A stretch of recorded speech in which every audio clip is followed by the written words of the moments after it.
Today is a very interesting topic, I feel. Wait, hey, let's warm it up. Let's warm up before we get into all the serious juice that we're about to discuss, Okay, How warm are you us up. doing? And I'm fine, thank you. How are you doing? I'm doing good. I'm so excited to make this video. I am so excited to be in another video with you because I feel like we always have really great conversations. That's true. Even in our house, even in our kitchen. We can sit down and just talk and talk and talk for hours. So it's really nice to be able to now share this with the world. With the world, I hear you. Yeah, but I'm doing great, and it's a lovely day outside. You guys can't see it, but it's very sunny. Sunny. Yeah. Yeah, beautiful. I know. So what do you have in store for us today? I want to talk about embracing financial literacy for artistic growth. Hakuna msee atakusaidia, ukijisaidia atakukazia, isi mshuto, mimi nasafisha hewa, ongeza speaker. Okay. Yeah. Sounds very deep. Sounds very deep, does it? But does it have to Embracing financial literacy for artistic growth.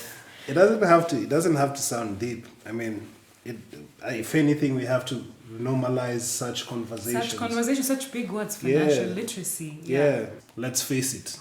The world we live in, money is important. Money is important, yeah. Managing money. A relationship to it. Yeah, and just because of what money can do for you, not really necessarily because the money, the paper itself is important, not materialistically, but just what it can afford you, your family, your loved ones, what it can even do for your dream as an artist. Like if you have grand dreams, if you want to fill a stadium as a musician, you can even finance yourself. If you want to do an amazing production, if you're a musician, if you want to do an amazing production that has multiple elements, that has extras on stage, dancers, that has, is documented well. It would be nice to be able to have the means to do that. To afford it, or even if you're even if you're a sculptor.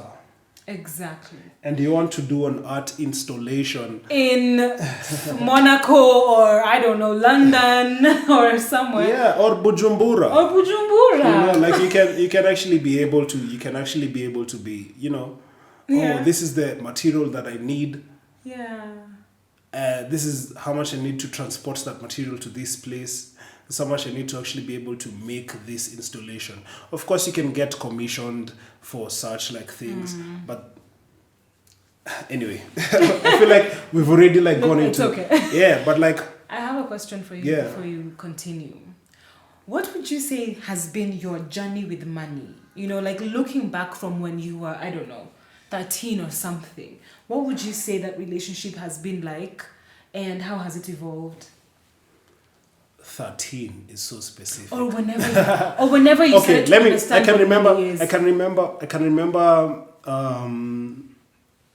in high school, I was quite entrepreneurial in high school. That's one of the stories, but please tell us. No, so there's this one time.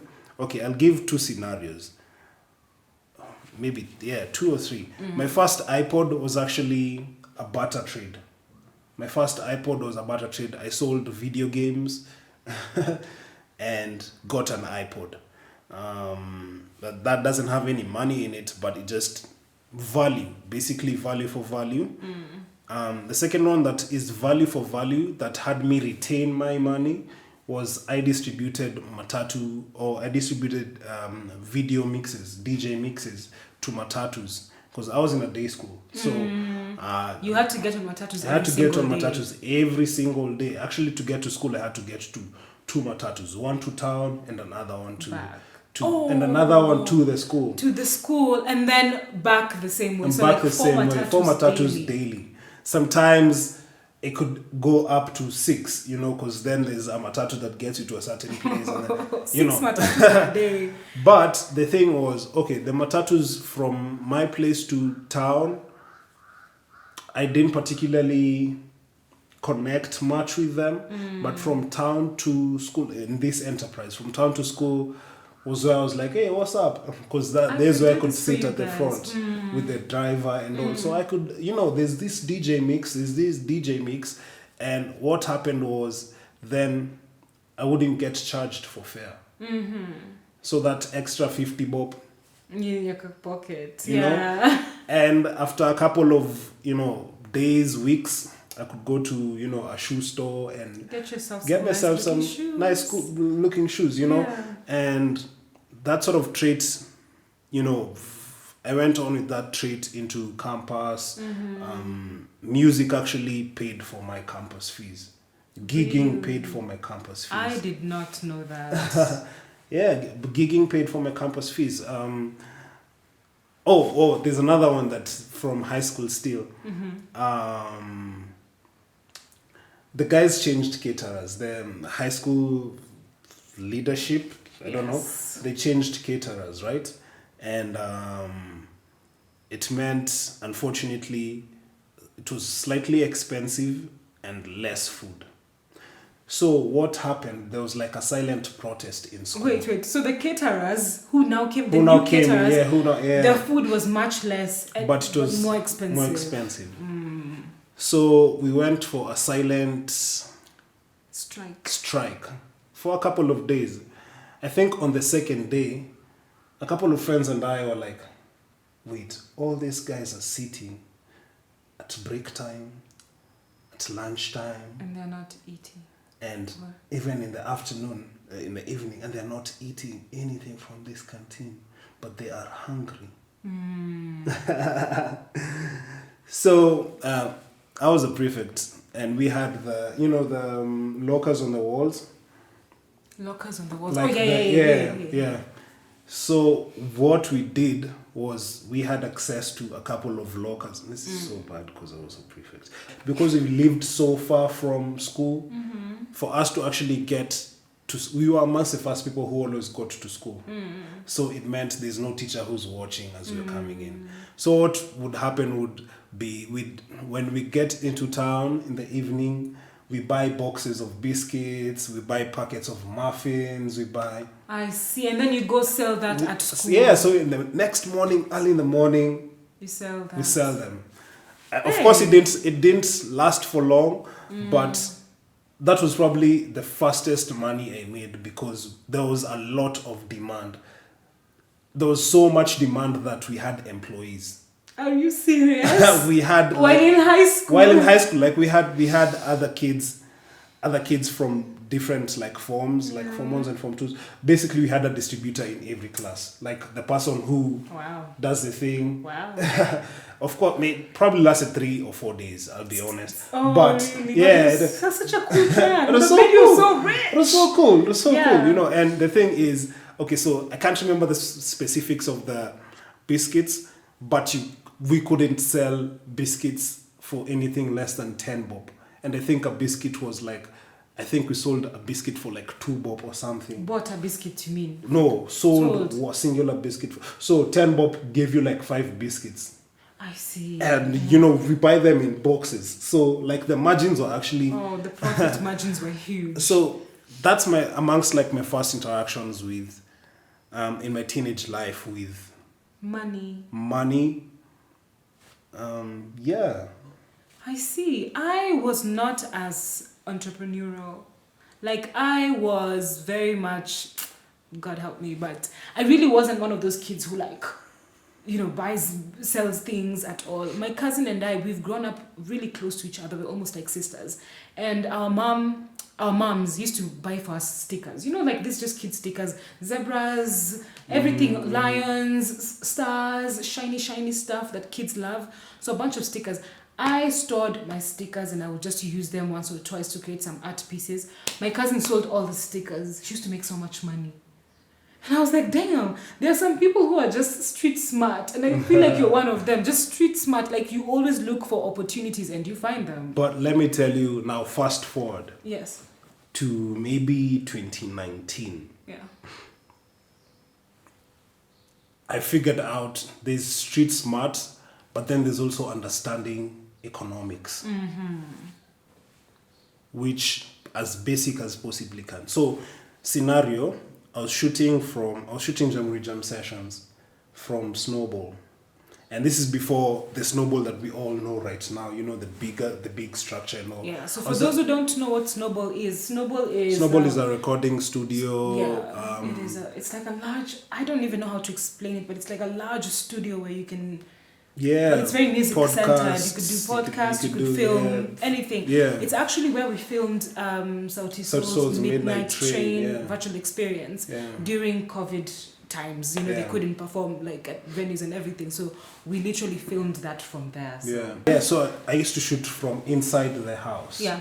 And the beauty is, of course, we had so many amazing talent, and she's called Diana Patel, the mother to Ross Patel, who, you know, owns the space.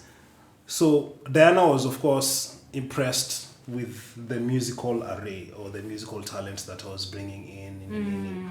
And at the same time, because they had already projected that they're building this mega structure, I guess she was also looking at people who she can be able to build a team with. And in many occasions, she sat with me, evenings especially, and just, you know, I see you're a diligent worker and all of those, just basically trying to see if I can be able to, you know, work there. And I remember writing a preposition. Of course, I've always had this confidence for, you know, I can own it. So I remember writing a preposition where I was actually requesting for a stake in the company. Because I was like, okay, I can manage this space. But at that space, I didn't understand the basic economics. So, of course, I still feel that the value I bring would allow me for a stake. But now, especially now that I understand the value that I bring, definitely, I'd still ask for a stake, you know? Yeah. But anyway, so she gave me a book, Introduction to Basic Economics by Thomas Sowell. Introduction to Basic Economics. Yeah, there it is. Well, there's no introduction to it. It's basic economics. A common sense guide to the economy. Yes. So amongst the first things that I remember reading is, do you know what Capital is? Capital, the radio station, or what? No. Oh, you mean... We're talking about economics. We're talking about money. I need to get my head in the game. Capital. I will try to define it the best way that I can, but I believe it is a resource that allows you to get whatever venture you're starting out going. So it's like whatever the resource is that you need to get your business or whatever you're doing going. So for the longest time, I had a belief that capital is money. Money is actually part of capital, but it isn't equal to capital.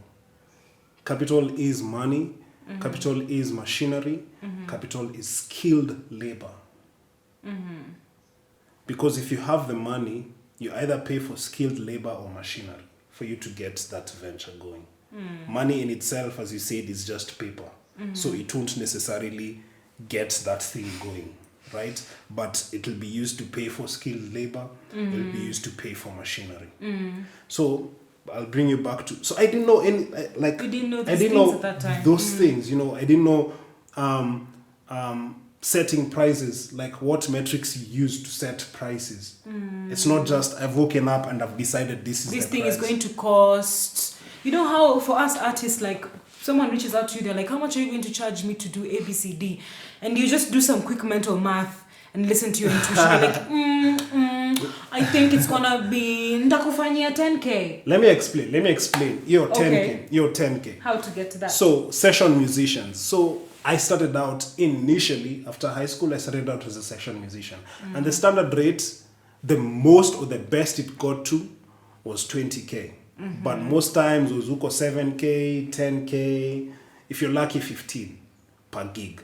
But the thing that we never really realized is at the end of the gig, you probably might even be on a negative. Why? Because, and this is now on prices and all, you haven't looked at your costs.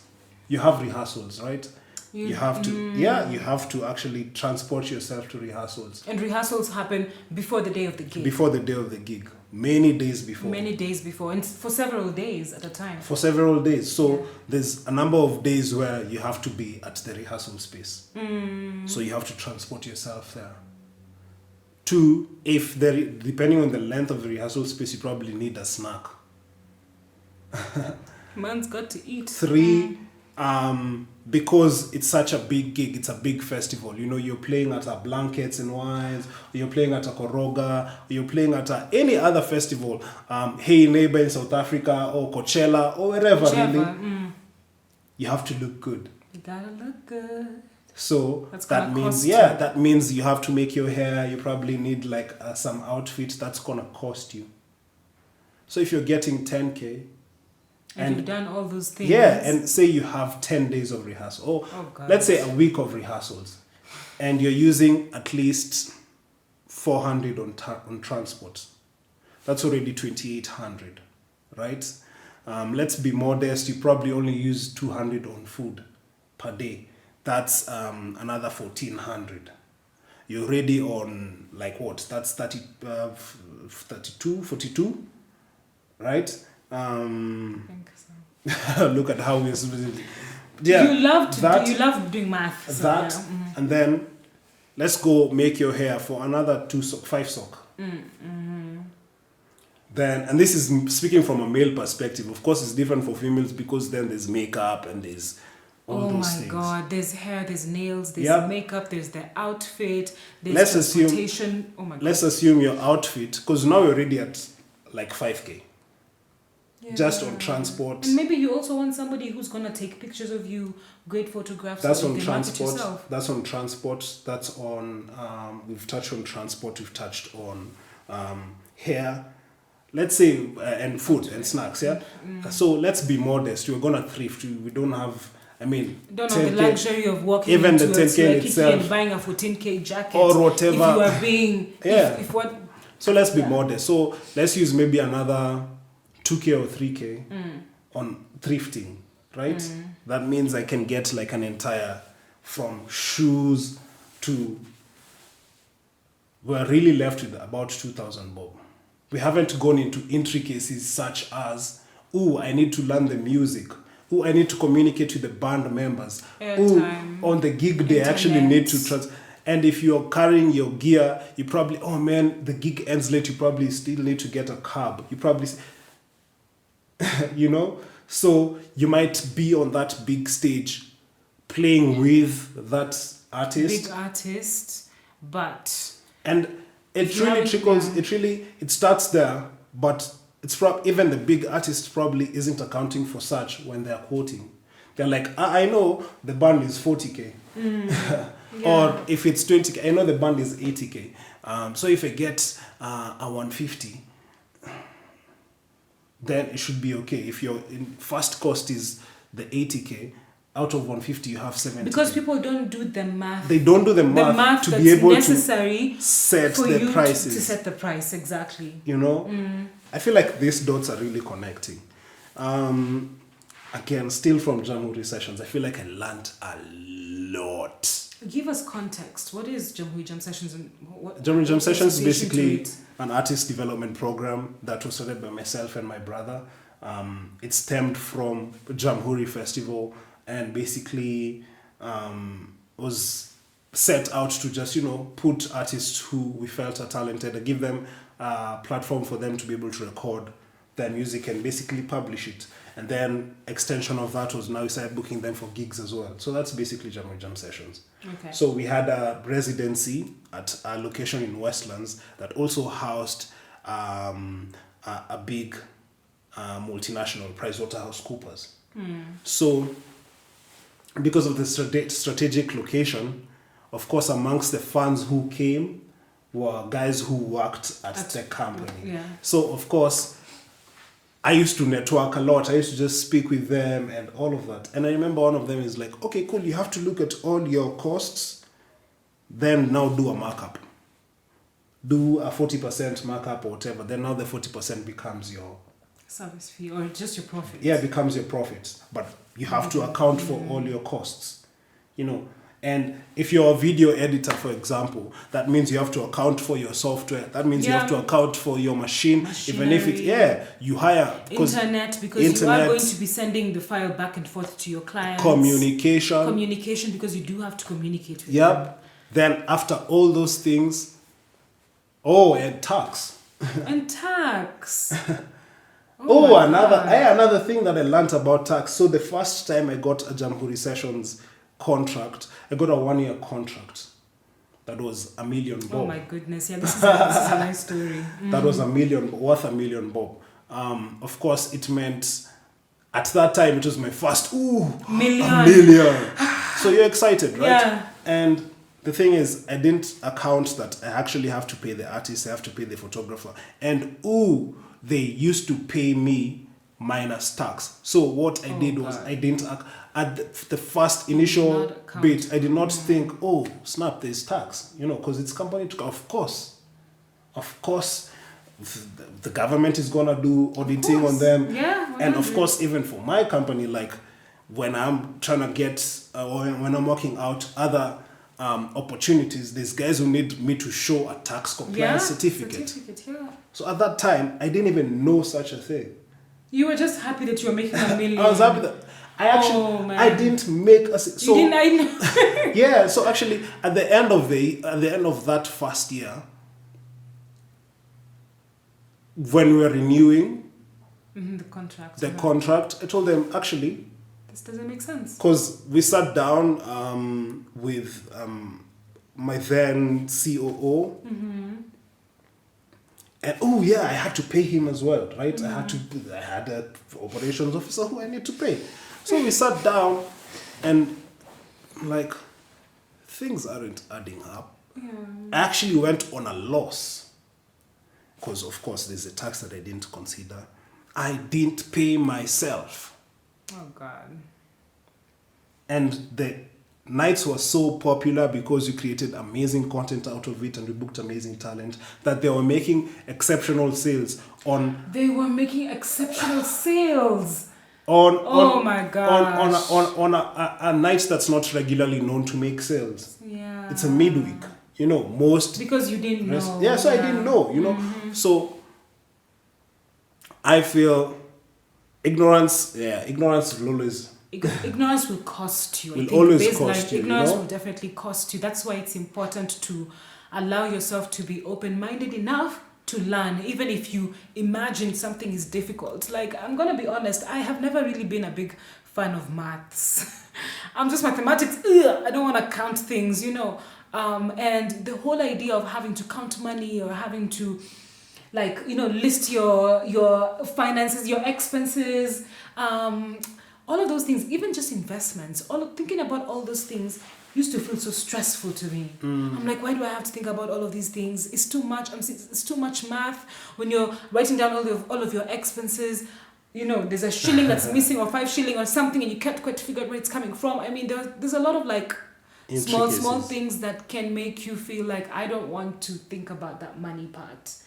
And another thing that makes a lot of artists not think about the money part is actually a very negative mindset towards money. And it really comes from, if you make your art about money, it loses its real value. And you're like, I just really care about the passion, the art, the thing that I am doing. I don't even care about the money. I'm coming in with a clean heart. I'm coming in with my soul. And I'm like, wow. There's a lot of artists who have not been able to even continue with their art just because they did not think about the financial end of it.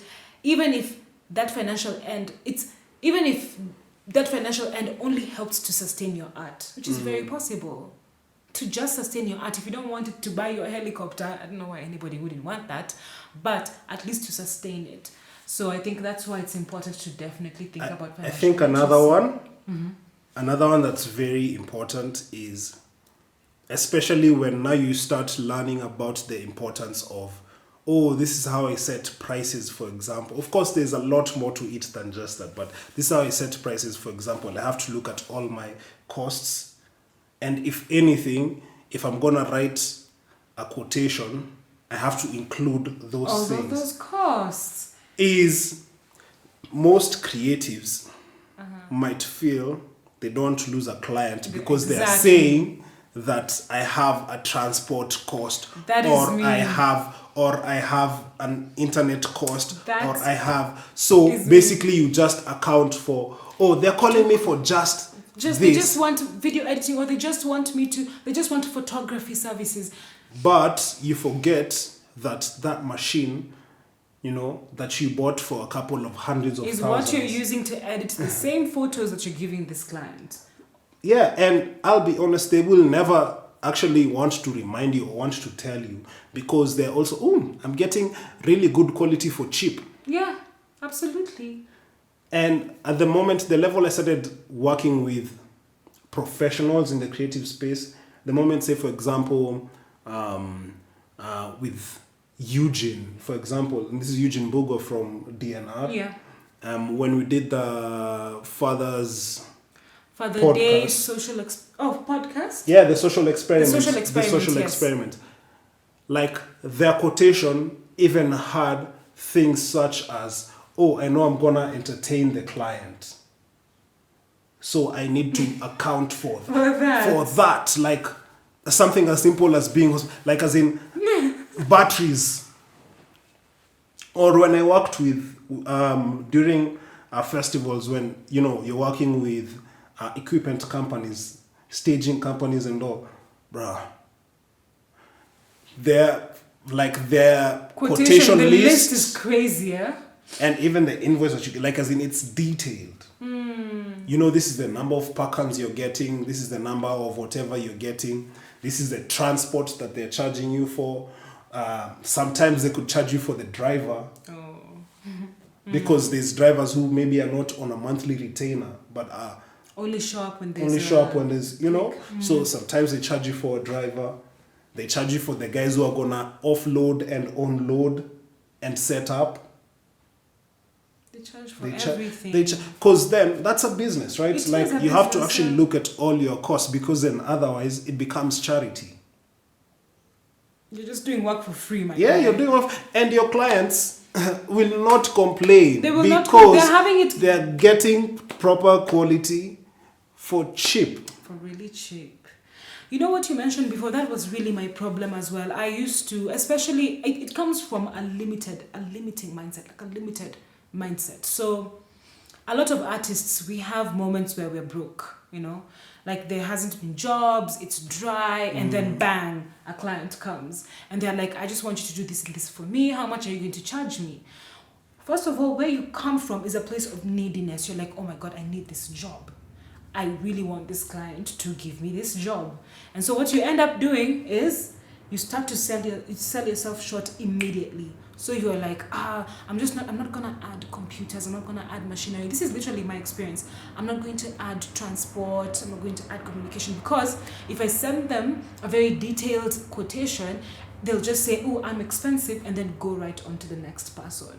And so I've done that a couple of times, and now, of course, I'm opening myself up to the fact that I have to stop selling myself short. And if a client goes to somebody else, it is fine.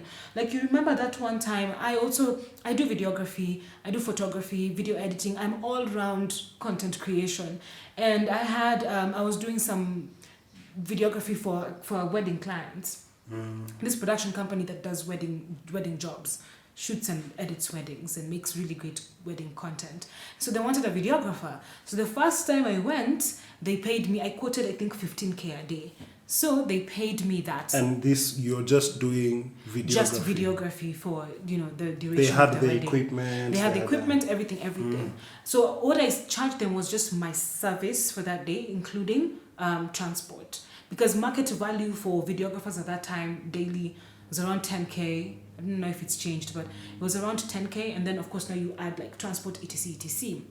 And I remember I got it, and I was happy that I got it. Except the next time, they didn't want to work with me because there were a lot of other videographers willing to take less. Others who are just going to take 10K flat.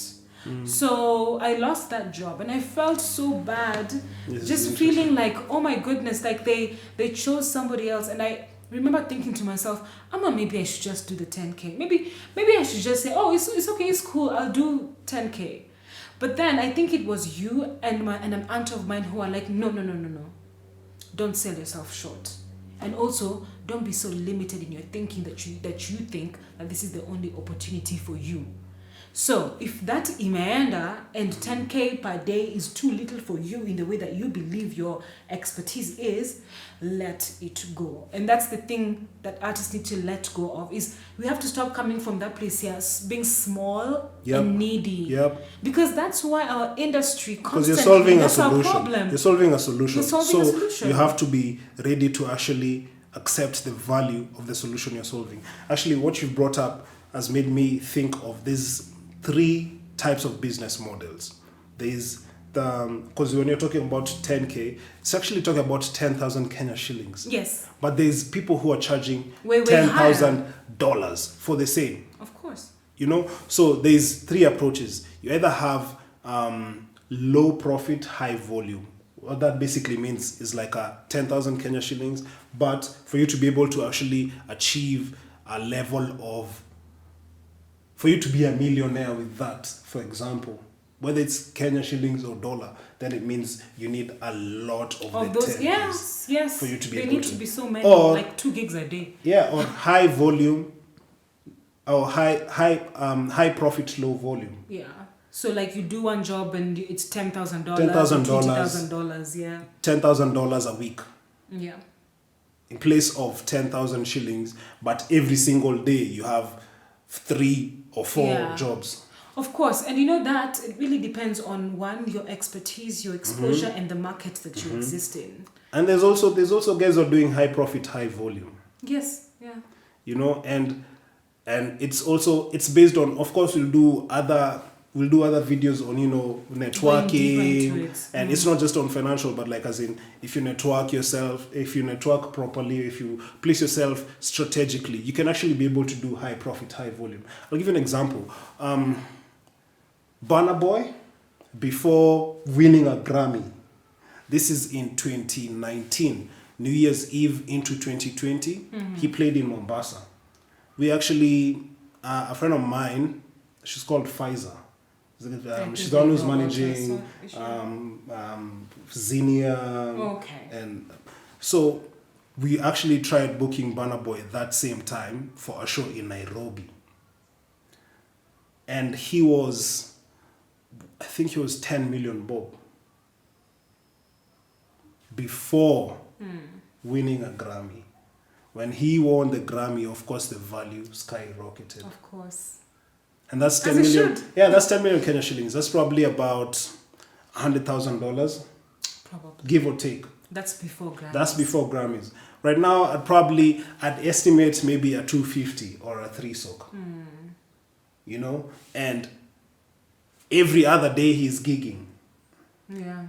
So it means high profit, High volume, high profit, yeah. So it is actually possible. It is possible. It just, again, the market also determines your value. So you have to really do Be the work strategic. and be strategic in order for the market to pay you your worth. Yeah. Remember, if you do proper metrics in terms of pricing and all of that, Yeah. the more you have profit, I'm not saying vouch for 1,000%. I mean, I'm not even saying don't, but the more you actually do it right and you have considered your costs, it means you're able to invest in yourself more. That Yeah. means you have that extra budget to market the content that you're uploading. Yeah. You have that extra budget to make sure you have staffing, staff to help you. You have that extra budget to make sure, for example, you have that machinery that is gonna, whether it's an actual physical machinery or software that's gonna automate and make stuff easier for you. Yeah. You know? And, you know, really, truly at the bottom of it is fixing your relationship to money. A lot of the way that we see money really stems from how we were brought up, or, you know, what people said to us when we were growing up about money. So it's really difficult to get to the point where you are learning, you're becoming financially literate, where you are doing your expenses, where you are correctly pricing your services, etc. It's difficult to get there if you haven't fixed mentally your relationship with money. Because I'll tell you, you see this Centonomy, I think you guys know about Centonomy. It's like a financial school in Kenya, and this lady called Washeke Nduati founded it because she noticed that it was a huge gap. People are not financially literate, and so she's been offering that service for a number of years now. And I remember taking the class way back when, a couple of years back, probably 5 or 6 years back, before it even got really big and was more affordably priced back then. And I took that class and I learned about bonds, investments, I learned about expenses, everything, and literally everything. I networked with so many different people. But do you know what? After a year, it was like I knew nothing. Mindset. Because my mindset hadn't changed. I was wasting my time. I wasted my money because I still did not do those things, you understand? I knew that I wanted to be wealthy, and people were saying, oh, to be wealthy, you need to be financially literate. And so I was like, oh, then I probably need to take a course. And so I went and I took a course. And then after the course, I was still exactly the same. I changed slightly for like a couple of weeks after the course. And then I went right back into my old habits of underpricing myself, not doing my expenses, just being afraid of money, and just guessing a price off the top of my head when somebody asks me for a quotation. And now is when it's really coming together for me. A little late, but I guess everything has its time. But now is when I'm like, oh my goodness, the problem really was what I think about money, how I feel about money, when I hold it in my hand, how I feel about it, what everybody has told me about money. Scarcity mentality. You talked about being aware of your market. Okay, so there's two things I want to talk about. If you're able to expose yourself to a different market, geographically, it can change your perspective. One of the reasons why I stopped becoming a session musician is I music directed for an artist, a big artist in a different country. And I was paid in dollars, and I probably got $1,000 for playing. On top of that, transport, accommodation, and wardrobe were covered. So when I came back home, I'm like, wait, that's the amount of money I got. That's more than 20 times what I make at home. And so I started realizing you could limit yourself because of where you are geographically. But remember, right now, because of where we are at as a generation, the geography or the geographic borders are now global. Yeah, because global village. Yeah, if you choose to stay in the small space, closed-minded, not exposing honestly, yourself, you can't blame anyone when years later you're still in the same space. Because like right now, you can do a TikTok live and guys can pay you from across the world. So if you choose to stay close-minded, that's really on you. The other thing, what's your take on banks? Banks. All I know is I don't really like banks. Why? Because they don't make me money. I feel like, first of all, this is my money. So I have my money, and I'm giving you my money to store it for me. And you, in turn, are making money out of my money. And then you even charge me fees to take my money out and to store it. But it was initially my money that I made. So I have a difficult relationship with banks in general. And the fact that their interest rates are usually very, very low 6% compared to other investments. Is the average savings account in most banks. 6%. And then they sell you this rhetoric, this narrative that you should save your money. We have this account, that account. If I'm being 100% honest, and this is really, it's not attacking any bank. Yeah. It's changing the mental state of creatives. If money should make money for us. Money should as make money for you. creatives. You know, if you're getting 6% per annum, do you know the amount of money that you get as your profit is probably gonna go into service fee? Yep. And Or get withdrawal. completely swallowed by inflation. Yeah, there's that. Inflation, withdrawal, service charge will probably take up the interest, a huge chunk of the interest that you get from that money. Yeah. But the bank. Is making so much off of your money. I'm not saying don't use banks. Of course. I'm not saying don't use banks because like They're still helpful in some way, you know. Yeah. I'll give you an example. If you have to think outside the box. So like, say for example, I have an extra 50K. I could leave it in the bank, or I could be like, hey, what's up, bank? I'm working out a campus tour. You've already seen I have, I'm investing. Okay. Yeah. I'm investing. You're basically an investor. In the bank, yeah. I'm investing in the bank, right? Is there a way I can be able to intermarry this tour that I am doing with ensuring that you get more people logged in and you pay for my production? Basically, then that money is actually working for you in place of exclusively but you're working still for using the the bank. Yeah. You're still using, so you're basically in partnership with the bank. It's a mindset thing. It's a how mindset, you position yourself. it's basically. a mindset thing, yeah, because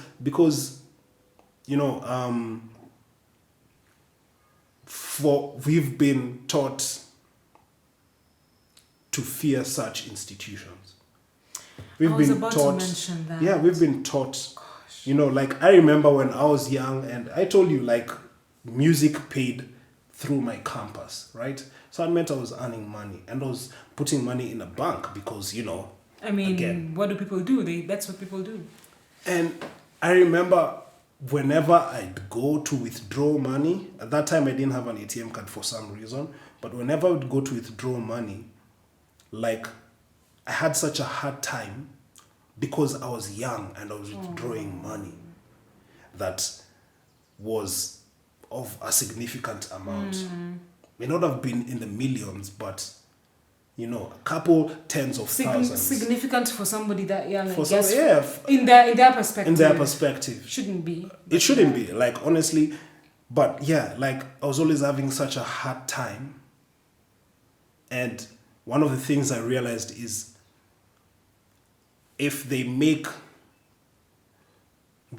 if whatever institution makes you feel like you need them more than they need you, then they're really working out a fear factor For their own benefit. for their own benefit. Yeah, yep.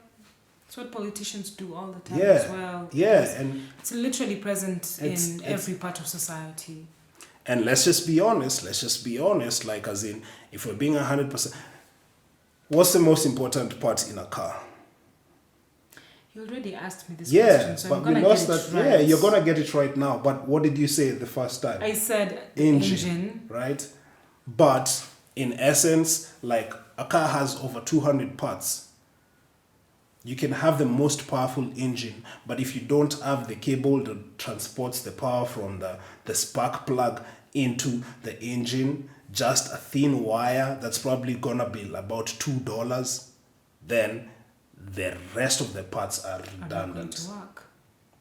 Basically, You are a significant part of the whole money system in this country and globally, in the globally. world. As a creative, you are so significant. nobody's more important Nobody. than you. And you are not more important than any other person at that Everything rate. works together. Yeah, and so the moment we actually understand that,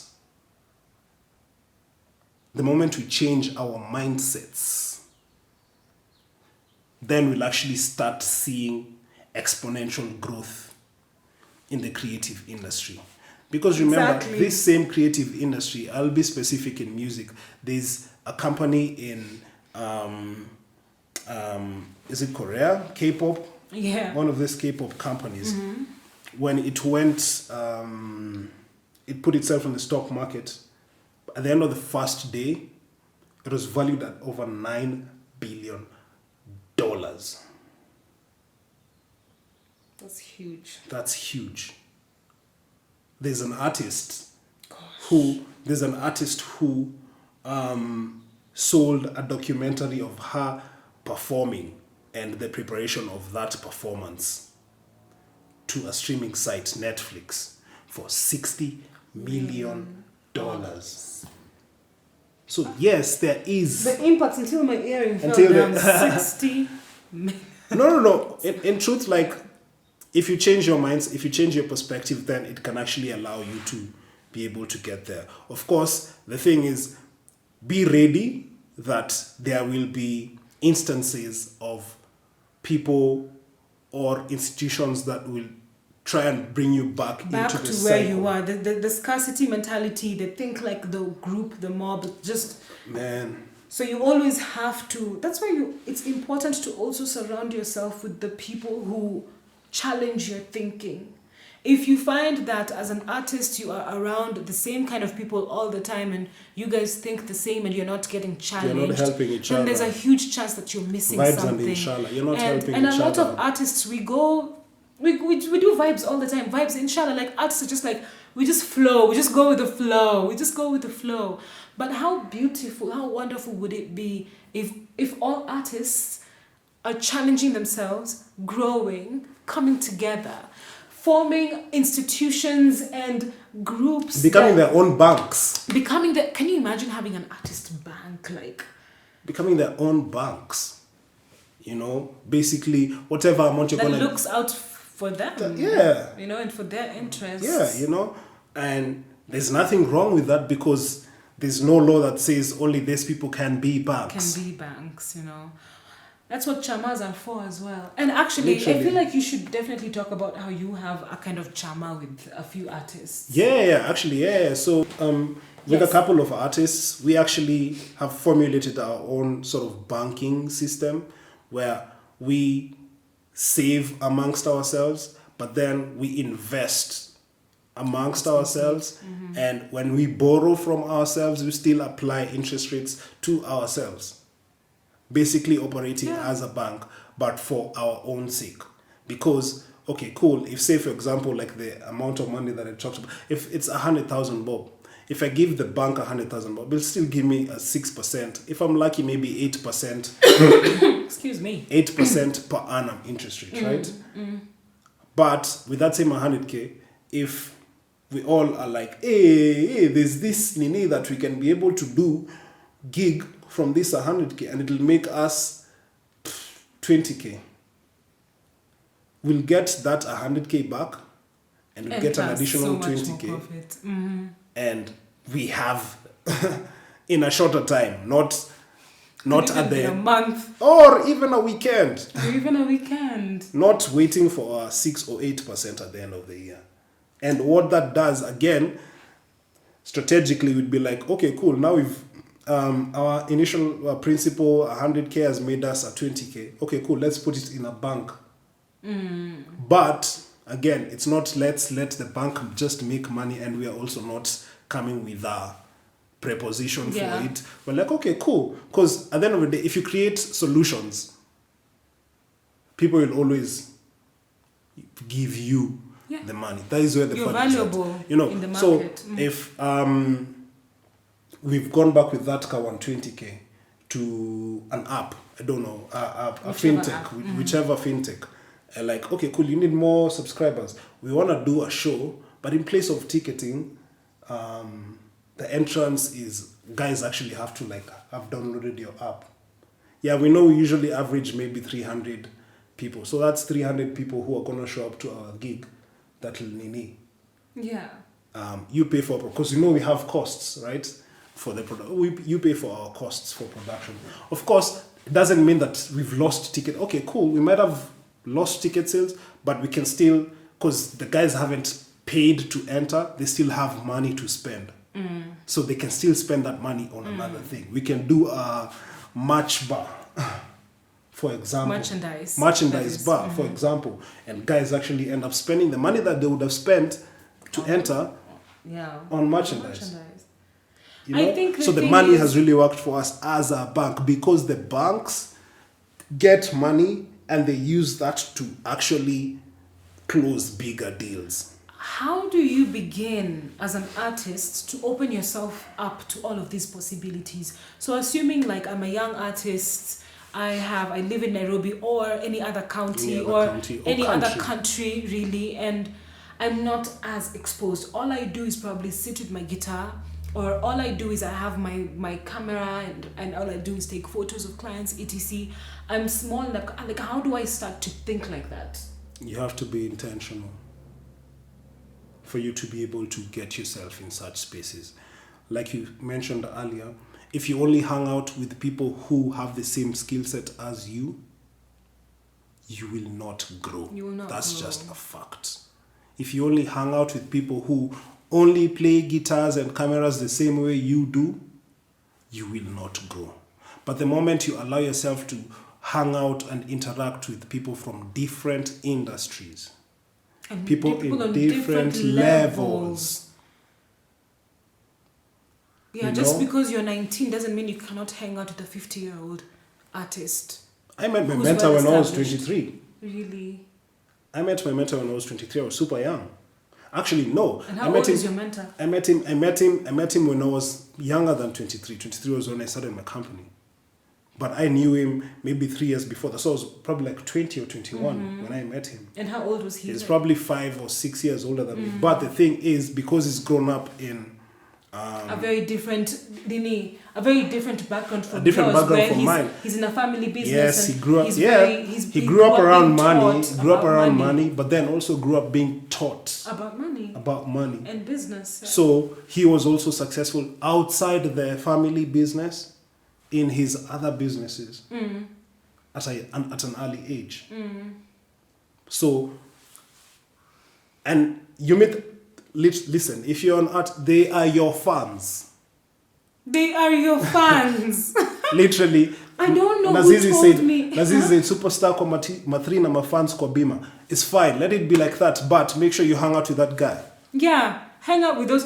There's Why someone you? who told me this, but I forget the specifics. But I think it's a young artist, probably doing drill or something like that, who said that one time they were at a shopping mall and like a 40-year-old man or something came and said, "I love your music." That 40-year-old man is somebody to reach out to and be like, "Tell me more about you," instead of just saying, "Okay, thank you." Thank you know, you. Let's take here's a picture. photograph, Skip and streaming my music. Actually, That's not all. be open to learning about them. Like, what do they do? How do they get where they are? I mean, you could be surprised. You could be super surprised, you know. Yeah. I don't know if I answered your question. I feel, you I feel did. like, yeah. I feel like financial literacy is definitely a very wide topic, and we're definitely going to be covering so much more of it. But this first video was just to kind of jumpstart why it's important and Embrace why it. as artists we have to embrace it the most, because I feel like we have been the most neglected, to be honest, when it comes to our artistry and how to monetize it, how to make our artistry work for us. You know, we don't have to be broke artists anymore. Like, no, Yep. we don't have to be. What do you call them? Like what? Oh Starving yeah. I artists. did a video on what is it? I did a video on escaping the stereotype of being a starving artist. That So you can check it out on the page as Yeah. well. But yeah, like you don't have to stay in that same mindset.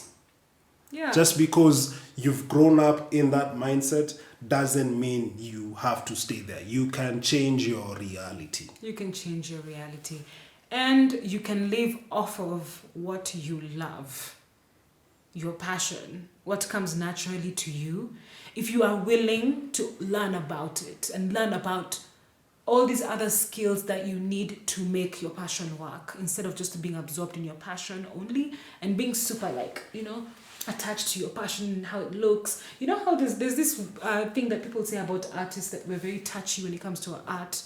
We don't like to be criticized, etc. We're too attached, whatever. But I feel like as artists, the more that we start opening our minds to so much more, the more we'll actually enjoy our art. Yep. And amongst And the build things a that we huge need to industry. embrace is that, financial literacy will actually grow your art. Exactly. Will grow it Can you imagine how beautiful it exponentially. would be to live off of your art for the rest of your life? And your children. And your children, children's children. to even create generational wealth with your art. It's possible. It's very possible. Yep. We just have to be open to thinking different and be open to learning. Yeah. So that's it, guys. Thank you so much for sitting down for this long to listen to us. I mean, we sat down and we don't know if you're sitting down or standing or You're whatever. probably God knows cooking. what you're doing. But Subscribe. yes, please. Click the bell to get notifications. I'm Jangara. And I'm Olango. Yeah, so thank you so much, guys. Thanks. Bye.